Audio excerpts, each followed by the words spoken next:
because he doesn't trust my driving skills. Guys, welcome to my channel. Today I am going to take you guys to the beach with me. We're going out for a day, going to do some beach workout. You guys, and I'm going to also photo shoot and get some fresh air. Gonna be soaking in the sun. There's our ocean. Just kidding. She was living on couches that belonged to her friends. She would sleep with her feet in her shoes hanging over the ends, looking over her shoulder, never knowing herself. I believe she could never fit in till somebody new came along.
But it's on camera.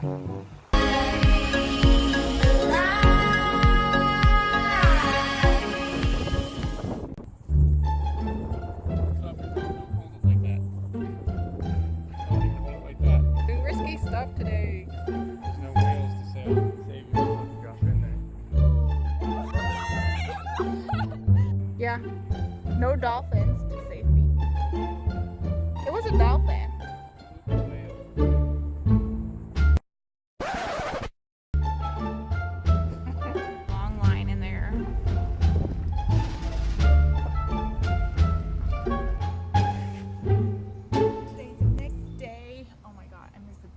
So much. And after visiting for the beach for just one time, I was looking at ocean creatures and just being fascinated by the ocean, you know, but also kind of scared. But yeah, and I was like, should I upload this video because there isn't much fitness stuff out there, and then I don't want to put something out there that has no values to the person watching it except me having fun and frolicking around. So I thought I would talk about what to do on a rest day, because the day on the beach was totally a rest day. No workouts except for that fake workout there at the beach for Instagram. I did no activities, spent all days in the car and just ate food. Today we're going to talk about what to eat, what to do on a rest day so you optimize your recovery process for your training days. Number one. So one thing that most of you might think is to eat less on a rest day. First, I want to talk about your metabolism during your rest period. One really important thing to know is that your muscle growth happens not when you are training, but it happens when you are resting. So during your rest days, it's important that you are giving the fuels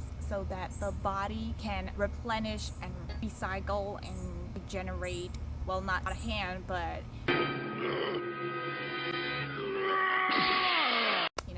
synthesize muscle. It's important that you are feeding it enough. So should it be less than or same as what you do or more than? It depends on you. On that day, if you have lots of cardio but no other training, cardio means like walking on the beach or even fidgeting. So depending on that, you will need more energy, but generally I just have the same food as I am having on the training day. The other question is, how about carbs? Because if you're struggling for weight loss, then you might think for the energy that you don't use for your workout on the rest day, the rest will go onto the fat. But, well, that is true, but carbs also speed up your metabolism. Unless you're eating like a lot of junk processed food, it won't harm your gains.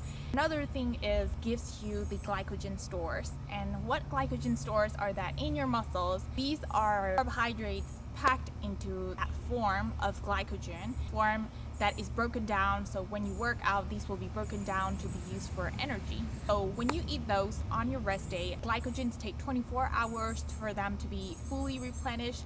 So when you put all those carbs, then they'll be stored as glycogen, not as fat, and then it can be used for your training day tomorrow. So it is the best form of pre-workout that you can take. For me personally, I don't take any form of caffeine or any other type like beta-alanine, something that makes you jittery before a workout. But I just have enough carbs, like especially on your rest day, so that you have more energy to crush it on your next day. And another thing is that people have found that when you don't eat carbs during the rest day, they absorb and use the carbs more on your training days. But it has only been found on the cyclists. For a resistance train lifter, carbs are useful even on your non-training days. Prevents your body from going into the catabolic mode. Muscle protein synthesis, or MPS, happens after a workout, but you need to be fueling enough so that the nitrogen balance is going that direction and not into the other direction where the proteins are broken down to be used for energy. And what I want to add up on top of this is that dieting should be personalized. I'm not saying that everyone should carb up on your rest day, but for general people, most of you,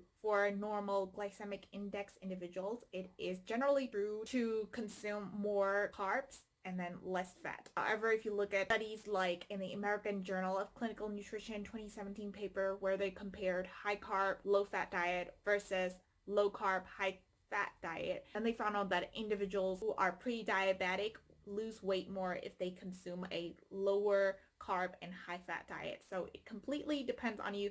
But the key point is to consume more high fiber, more whole grain carbohydrates, which are less processed. What we want to consume, like generally, either if it's your rest day or your training day, and have around the same amount of calories as you're consuming on your training days. And again, it will depend if you're seriously competing or not, but for normal general people like me, I just consume a caloric amount that is around the same as my training days. And third, last but not least, is that carbs make your brain release serotonin, and that is important for your sleep. I will talk about sleep later on too.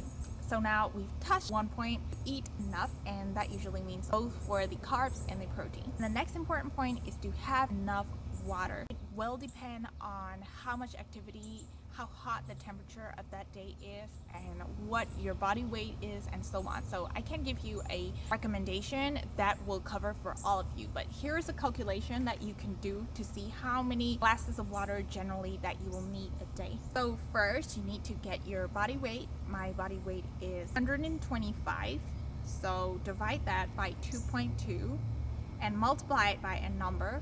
For that number, if your age is less than 30 years, you need to multiply it by 40. If you are the age of 30 to 55, then you need to multiply it by 35. And if your age is more than 55, then you need to multiply it by 30. Multiply that and divide it by 28.3.